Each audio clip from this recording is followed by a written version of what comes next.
ជំរាបសួរបងប្អូនទាំងអស់គ្នាខ្ញុំឈ្មោះគង់វណ្ណុចបាទពីថ្ងៃនេះទៅយើងនឹងចាប់ផ្ដើមរៀនភាសាកូរ៉េជាមួយនឹងគ្នាដោយគ្រាន់តែចំណាយពេលមួយថ្ងៃ5ទៅ7នាទីនោះបងប្អូនទាំងអស់គ្នាអាចនឹងរៀនភាសាកូរ៉េមួយដែលសប្បាយបាទដូចជាចំណងជើងមេរៀនដែលយើងរៀន Funny Korean everyday បាទជារៀងរាល់ថ្ងៃតែម្ដងបាទយើងរៀនភាសាកូរ៉េឲ្យសប្បាយជាមួយនឹងគ្នាបាទដូច្នេះថ្ងៃនេះជាថ្ងៃទី1ដែលយើងនឹងរៀនពីរបៀបក្នុងការប្រកបបាទដូច្នេះការប្រកបយើងនឹងរៀនជាមួយគ្នារយៈពេល4ថ្ងៃពីរបៀបអានពីរបៀបផ្លាស់ប្ដូរសំឡេងគ្រប់បែបយ៉ាងទាំងអស់បាទដូច្នេះថ្ងៃនេះថ្ងៃទី1យើងនឹងរៀនពីប្រព័ន្ធនៃការអានថាតើការអានរបស់ភាសាកូរ៉េគេអានយ៉ាងដូចម្ដេចបាទអញ្ចឹងដូច្នេះយើងនឹងមើលជាមួយនឹងគ្នាពីស្រៈហើយនឹងព្យញ្ជនៈបាទប៉ុន្តែថ្ងៃនេះយើងអត់រៀនព្យញ្ជនៈទាំងអស់ទេយើងរៀនព្យញ្ជនៈតែ7តួប៉ុណ្ណោះបាទអញ្ចឹងដូចជាពេលនេះសូមយើងបានអានជាមួយនឹងគ្នាសូមបានអានតាមខ្ញុំទាំងអស់គ្នាទី1 ខៀវខៀវបាទដូច្នេះវាមានសំឡេងជាអក្សរកឬមួយក៏អក្សរកនីអ៊ឹននីអ៊ឹន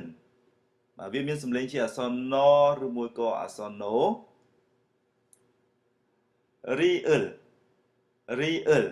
បាទហើយរីអ៊ឹលមានសំឡេង2បាទគឺសំឡេងអក្សររហើយនិងសំឡេងអក្សរឡមីអ៊ឹមមីអ៊ឹមមីអ៊ឹមនេះមានសំឡេង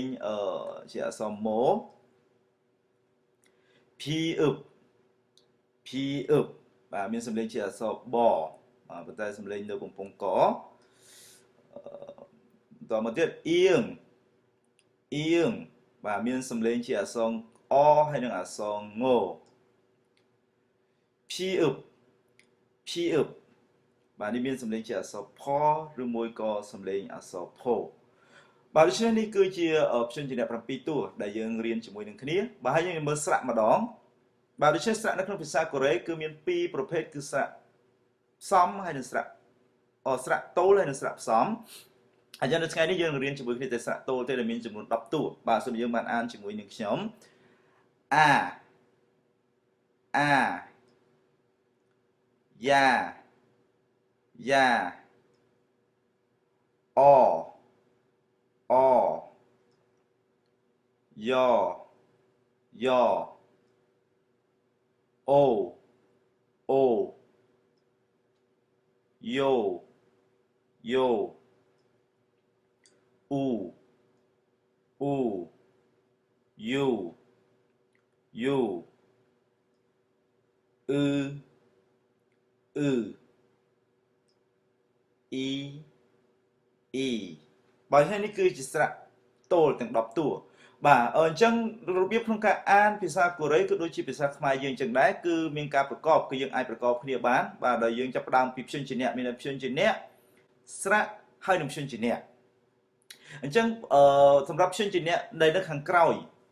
គឺគេហៅថាផាត់ឈីមបាទផាត់ឈីមបើយើងនិយាយភាសាខ្មែរយើងមានន័យថាជាទម្របាទមានន័យគេដាក់នៅពីក្រោមពាក្យនោះឯងបាទចាឥឡូវយើងនឹងរៀនក្នុងការប្រកបអានជាមួយនឹងគ្នាបាទចាប់ផ្ដើមពីខៀវទៅមុនគេបាទដូច្នេះនេះទម្រង់ឆើមបូកជាមួយនឹងម៉ូអ៊ូមានន័យថាទម្រង់ព្យញ្ជនៈបូកជាមួយនឹងស្រៈបាទនេះបើសិនណាជាព្យញ្ជនៈបូកជាមួយនឹងស្រៈខៀវយើងអានថាសំឡេងអក្សរកបាទឧទាហរណ៍ដូចជាពាក្យថាខាដាខាដាបាទនេះកន្លែងថានេះដោយសារយើងអត់ទាន់រៀនបាទអញ្ចឹងខ្ញុំដាក់ក្នុងវងកញ្ចក់អញ្ចឹងយើងមើលពាក្យខាបាទមានន័យថាខៀវកបូកជាមួយនឹងស្រៈអាខាគឺទៅបាទប្រែថាទៅបាទប៉ុន្តែបើសិនណាជាយើងមើលនៅខាងចំហៀងនេះយើងឃើញមានពាក្យមួយទៀតមានមីអឺមហើយមានអូបន្ទាប់មកមានខៀវដែលនៅខាងក្រោមបើនេះនៅខាងក្រោមនេះឯងដែលយើងហៅថាទម្រឬមួយក៏ហៅថាផាត់ឈីមមានថាវាស្ថិតនៅក្នុងទម្រង់ព្យញ្ជនៈ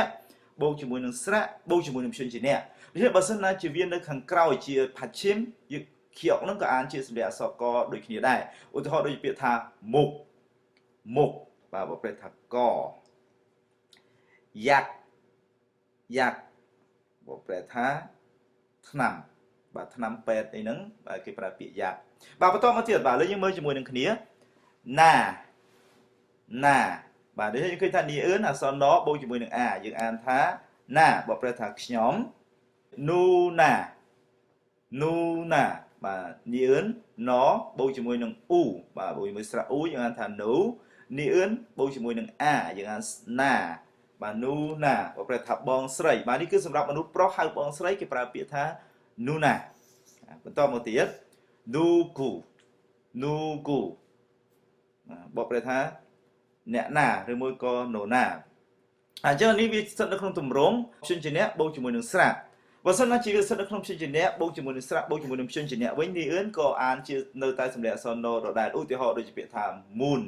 បាទមុនមកពាក្យថាមៀមអក្សរម៉ូបូកអ៊ូមូនិងណូយើងអានថាមុនបាទប្រែថាទ្វារខាណានខាណានបាទដូច្នេះមានន័យថាក្រីក្របាទភាពក្រីក្របាទឥឡូវទី3យើងមើលជាមួយគ្នារៀលម្ដងបាទពាក្យថាណារ៉ាណារ៉ាបាទនេះពាក្យរ៉ានេះបើសិនណាជាវាជាទម្រង់របៀបអានដែលត្រឹមតែស្រៈបូកជាមួយនឹងព្យញ្ជនៈព្យញ្ជនៈបូកជាមួយនឹងស្រៈបើវានៅខាងមុខជាព្យញ្ជនៈខាងមុខយើងអានអក្សររ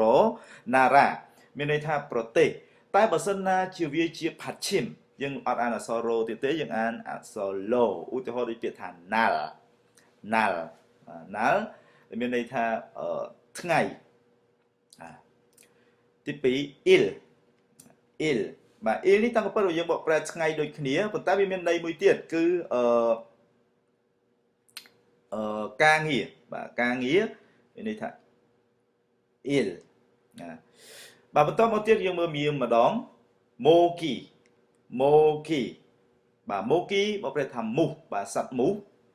បើចឹងបើសិនណាជាវានៅជាផាត់ឈិមក៏យើងអានជាសម្លេងអក្សរម៉ូដូចគ្នាចឹងដែរឧទាហរណ៍ដូចជាមុលបាទខាងលើនេះមុលបាទហើយវាមិនមែនជាផាត់ឈិមទេគឺជាព្យញ្ជនៈដែលនៅខាងមុខបាទមុលទី2មុលបកប្រែថាទឹកបាទបន្តមកទៀតមុំមុំ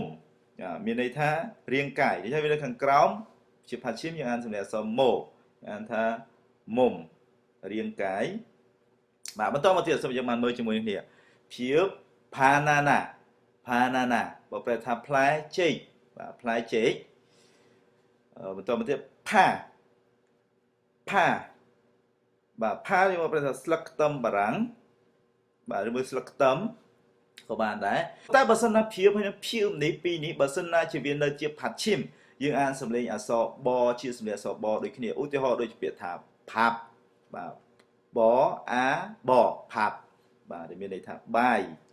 តមកទី2ខាប់បាទខៀវកតមកអាបូកជាមួយនឹងភៀវបខាប់តាបើប្រែថាសងបាទសងលុយឬមួយក៏សងអីហ្នឹងគេប្រើពាក្យខាប់តានេះឯងហើយនឹងមួយចុងក្រោយដែលយើងរៀនជាមួយគ្នាគឺអៀងបាទអៀងគឺអ៊ូយូអ៊ូយូបាទដូច្នេះអបូកជាមួយនឹងអ៊ូបន្តមកទៀតអបូកជាមួយនឹងយូយើងអានថាយូអ៊ូយូបាទទឹកដោះគោជាបើសិនជាវានៅខាងមុខបាទជាព្យញ្ជនៈនៅខាងមុខយើងអានថាអតែបើសិនវាជាផាត់ឈិមយើងអត់អានជាសម្លេងអក្សរអទៀតទេយើងអានថាសម្លេងអក្សรงបាទឧទាហរណ៍សូមបានមើលជាមួយនេះខាំងខាំងអូខេខៀវកបូកជាមួយនឹងអាខាបូកជាមួយនឹងផាត់ឈិមអៀងហើយយើងអានអក្សรงនឹងឯងខាំងបើប្រែថាទន្លេផាំងផាំងបាទផាំងនេះមានន័យថាបន្ទប់បាទដូច្នេះនៅថ្ងៃនេះយើងបានរៀនជាមួយនឹងគ្នាបាទនៅព្យញ្ជនៈចំនួន7តួហើយនឹងស្រៈចំនួន10តួហើយយើងបានអានពីរបៀបអានដូចនៅក្នុងមេរៀននេះចំណុចដែលយើងត្រូវចងចាំតែសំខាន់គឺមាន2គឺរីអ៊ឺលហើយនិងអៀងបាទរីអ៊ឺលហើយនិងអៀងបើសិនណារីអ៊ឺលបើវានៅជាផាត់ឈិមយើងអានថាសម្លេងអក្សរឡូហើយចំណែកអៀងវិញបើវានៅជាផាត់ឈិមយើងអានសម្លេងអក្សរងបាទដូច្នេះសូមឲ្យយើងបានទន្ទិញនៅមេរៀនរបៀបអាននេះបានចាំហើយយើងនឹងជួបគ្នានៅថ្ងៃស្អែកនៅមេរៀនបន្តទៀតពីរបៀបអាននៅព្យញ្ជនៈហើយនឹងស្រៈដែលនៅសល់ទាំងប្រមាណផ្សេងបាទដូច្នេះសូមអរគុណសម្រាប់ការយកចិត្តទុកដាក់ក្នុងការរៀនជាមួយនឹងគ្នានៅថ្ងៃនេះសូមអរគុណ